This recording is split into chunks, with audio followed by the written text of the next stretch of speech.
Who was Kans?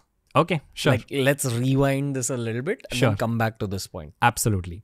So, Vasudeva and Devaki, when they get married, Devaki has a cousin brother by name Kamsa. Kamsa has this, he's very fond of Devaki, and he's the one who's conducted this wedding in a huge, lavish, grand way. But post the wedding, as soon as the wedding is over, when he's taking them for a procession, that is when he hears an Akashavani, a voice in the heavens that says the 8th child of this woman is going to be, is going to be responsible for your death.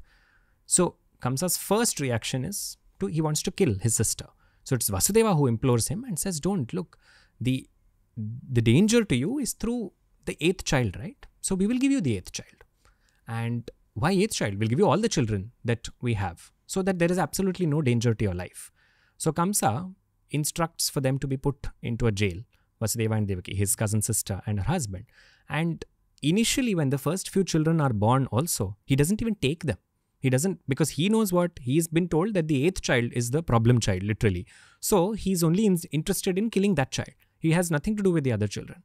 But the beauty of Krishna Katha starts here. Most of us go through this part, we read through it in a great hurry. But Kamsa is sitting happily. He knows only that 8th child will cause me some trouble when it comes. He's not even thinking about anything. He's carrying on with his work. It's at that time that Narada Muni comes. And he says, look, the voice said the 8th child, but who knows if it will be 8 combined with the other 7 that could cause trouble. So how are you letting them be? You should kill all of them as well. Now this looks like a very gruesome thing to do, no? Killing 7 innocent children, or the children that have come before, the 7th one doesn't get killed. So Kamsa immediately acts on this order, and he orders for the children so far that have been born to be killed. What a gruesome act. But here lies the idea. The idea of this, why does Narada come and instill or instigate such a thing? Because he wants Kamsa to start thinking about the 8th child. Thinking about Krishna is the whole key to unlocking the mystery of the world of Krishna. Anybody who comes in contact with Krishna, they're thinking about him. Good, bad is secondary. Whether they're in love with him, whether they hate him, doesn't matter. Kamsa gets mukti. The same Kamsa who had his own sister imprisoned and tried to kill all of her children and tried to have the 8th child killed, ultimately finds deliverance at the hands of that very 8th child. Because he becomes obsessed. He keeps thinking, when will the 8th child be born? When will the 8th child be born? This is yoga. When you are constantly thinking, Kamsa becomes a category of yogis called as Bhaya Yogi. He is a yogi not through happiness or through joy, but he is a yogi on account of his fear. Ravana falls into the same category in the Ramayana. Ravana is also constantly thinking, when will Rama come? When will Rama come? Or who is this who has come on behalf of Rama and has burnt all of Lanka? That is Hanuman. So when fear enters, but that fear is about that supreme concept, that supreme ideology, then even that will give you deliverance. So that is what is indicated through Kamsa. So he has them bound, and on that phenomenal night, Vyasa, when he writes the Bhagavatam, when he writes the Bhagavata Puranam, when he comes to this chapter, he wants to show you everything that's there. That is why he begins saying, Tam Adbhutam Balakam. 2 words. Adbhutam, extraordinary. Balakam, baby boy. But immediately after that, he describes the Swarupam of the baby boy. It's a baby boy, but his Swarupam is Maharha Vaidurya Kirita Kundala Trisha Parishwata Sahasra Kuntalam Balakam. He has all of these Rajalanchanas, all of these adornments, all of this Swarupam that is fitting the Lord of the universe, but he's a boy. Vyasa cannot control himself. This is the difference between Ramavataram and Krishnavataram. In Ramavataram, the whole context is Rama pretends to be a man. Valmiki gives it away only in one place, when he says the Lord of the universe was born as Kausalya's son, because Valmiki could not contain that joy. But after that, Rama is treated as a man in the epic till Ravana's death. There is a reason for that. I'll come there later. But in Krishnavataram, the glory manifests from second number 1. He's already established that it's Mahavishnu, and there is no condition here. In the case of Ramavataram, Ravana had a condition. Ravana said, I should not die at the hands of a man. So that condition has to be honored. So to honor that, Rama pretends to be the perfect man. Krishna has no such conditions. So he's come on this side of the river. But this is the story we know, that once Krishna appears like this and shows his parents his Swarupa, he tells them, take me to the other side. So the whole context is that this boy now is not safe here, because Kamsa has this whole thing that he's going to kill the 8th child because the 8th child is threatening him. So what does Kamsa want to do? Kamsa wants to dispose of him. So Krishna gives Vasudeva, his father, the instruction saying, take me to the other side of Yamuna and there place me in Nanda and Yashoda's house. A baby girl is born to them on the same night. Bring that girl here and put her in my place. This is what Vasudeva is told to do, and Vasudeva does as told. Of course, once people start writing about this portion, their ecstasy comes through. The kind of poetic descriptions that come out. So Mathura is again on the banks of Yamuna and the other side is Gokul. As soon as he steps out, Shravan Masam comes in Varsha Ritu. It is monsoon season. So the river is in full spate and it's raining above.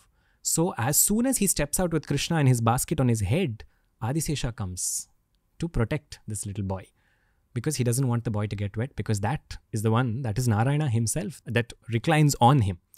But as soon as they come to Yamuna, there's one beautiful version that says, Vasudeva looks at Yamuna and he wonders, how will I cross this river? I mean, imagine a river in full spate at midnight on a night where it's pouring.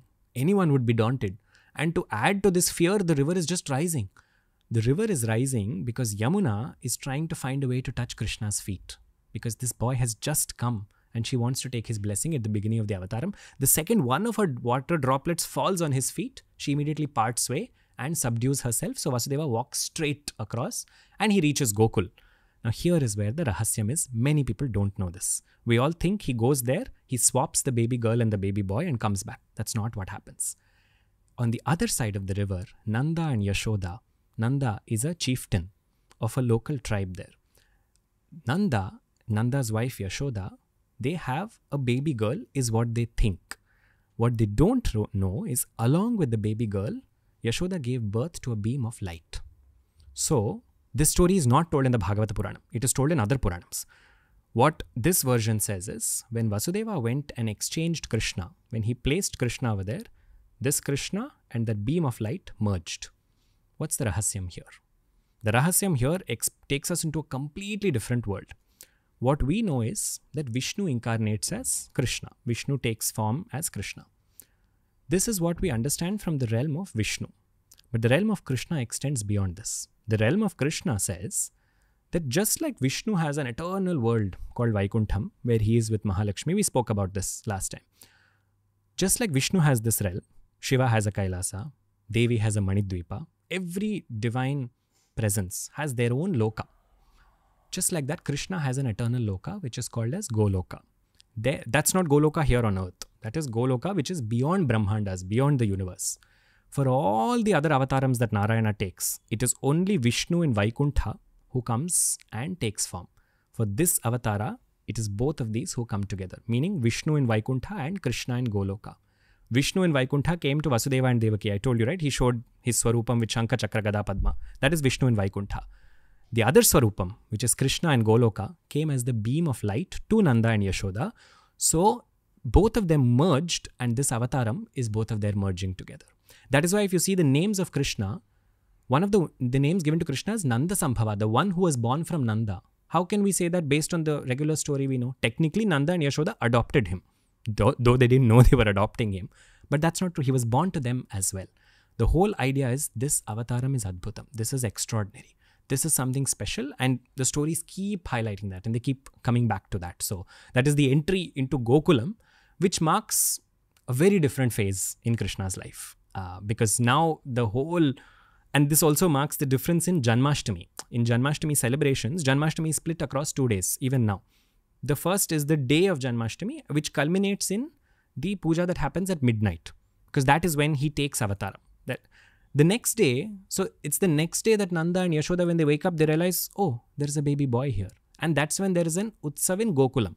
Because there is an Utsav in Gokul, that day is called as Gokulashtami. So you will see Janmashtami celebrations across the country roughly with these names only. Janmashtami will be different, Gokulashtami will be different. So that happens the next day. So, I mean, if you go to Vrindavan, you will see in Gokul the kind of celebration there. Yes. Weren't they aware of the 2 babies being exchanged? Exactly. Good question. How come they didn't know? Who was born to Nanda and Yashoda? Krishna is born on this side, or Vishnu, let's say, is born on this side. On the other side, Vishnu's sister, like I mentioned, whose name is Yogamaya, Maya Shakti, is born there. By virtue of Maya being born, nobody knows what's happening. That's why they didn't even realize that they had a baby girl. Because Maya is like a blanket. When Maya operates on his instruction, everyone gets deluded. Delusion, moha. The night that he came, moharatri. So one thing connects to another. And this Yogamaya, what happens? Vasudeva brings back this girl. Again, the story does something phenomenal. As soon as he brings back this girl, it is at that point of time that suddenly all the quietness here disappears. Because when Vasudeva was taking him, magically the chains that were binding him and Devaki, those were released. The guards that were keep vigilant throughout, they became sleepy. All of this was when he was taking Krishna out, so that news should not go to Kamsa. But the second Vasudeva brought her back, the girl cried, the guards got up, and news was immediately sent to Kamsa. Why does this happen? Again, looks like a very gruesome detail, because Kamsa comes and he tries to kill the baby girl. He takes the baby girl and tries to smash her head on the stone. What happens instead? The baby girl slips out of his hands and goes into the sky. And she says, your killer is on the other side of Yamuna, and your killer will come for you. This is the concept of Bhaya Yogam, like I mentioned. It gets instilled inside him. Because Kamsa now goes back and he starts thinking, my killer, my killer, my killer. Just replace the word killer with Krishna. Krishna, Krishna, Krishna. It becomes Namajapam. What is your criteria for moksha? Your criteria is that you have to constantly think. You have to be in that state of constant contemplation. Kamsa becomes that. So Kamsa sends a host of Rakshasas now to Gokul, and those form portions of Krishna Leelas, where he deals with these Rakshasas that Kamsa sends. Was he also a Rakshasa himself? Who, Kamsa? Yes. Kamsa has his own story associated with him of how he came to be a Rakshasa. Kamsa and his whole hatred for Krishna is a very interesting subject, because his is not a hatred that comes prior. For example, in the case of Ravana, Ravana looks down on man, like on a human being. He feels, I'm so powerful, a man can do nothing to me. Kamsa has that attitude in general. He's just a tyrant. So his whole context is very different. Because you're on the topic of asking about different Rakshasas and their backstories, each of them you can trace back. Not just Rakshasas. This is the beautiful thing, Ranveer. Every character in a Puranic story will have at least 3 generations, or not 3 generations, 3 lifetimes worth of backstories that you can trace. Saying in this body, they were these people. In this time, they were this people. Same thing with Vasudeva and Devaki. Same thing with Nanda and Yashoda. Same thing with Radha's parents. Same thing with Kamsa. So each thing will go back and make you realize, why are they telling you this story here? But the thing is, the organization of Puranas is very fantastic. Here in Bhagavatam, the focus is Krishna's story. So they don't get into too many of these back details. But you will have allied texts. You will have other Puranas where these things get elaborately spoken about. So the story I just said about, Vishnu and Krishna merging, that you find in Brahmavaivarta Purana in great detail. That doesn't come out here because Vyasa's focus here is learn the story. Learn the basics of the story. The nuances will reveal themselves as and when to you. So, yes. Okay. I don't want to stop you, man. Go on. So, this Yogamaya that comes here, that she slips out of Kamsa's hand and goes into the skies, this same Yogamaya is the one, her presence reassures Vasudeva and Devaki. Reassuring in Sanskritam is called as Bhadratvam. Bhadram is when you feel safe. And she brought them great news by saying he is safe on the other side and he will relieve them, because Kamsa still has them in jail. And Kamsa has kept his father also. He's ensured that his father, Ugrasena, is not sitting on the throne. Vasudeva and Devaki are operating from a great space of dharma. So for them to know that this tyrant is ruling like this, that bothers them. Now she has given this Bhadratvam. She has given this news that yes, your killer is on the other side. He will come. This news brings them, it's good news. So it's Su. She is the one who becomes Subhadra later on in the story. This is Subhadra, who is Vishnu's Yogamaya Shakti, who is in Puri Jagannath. Along with him, she is there, along with Balarama Swami. Balarama, again, his brother. Krishna's brother, the 7th child of Devaki. Hey, if you enjoyed this clip from the Ranveer Show, we've uploaded a ton of other clips related to a ton of other topics. So explore the channel because there's something for everyone.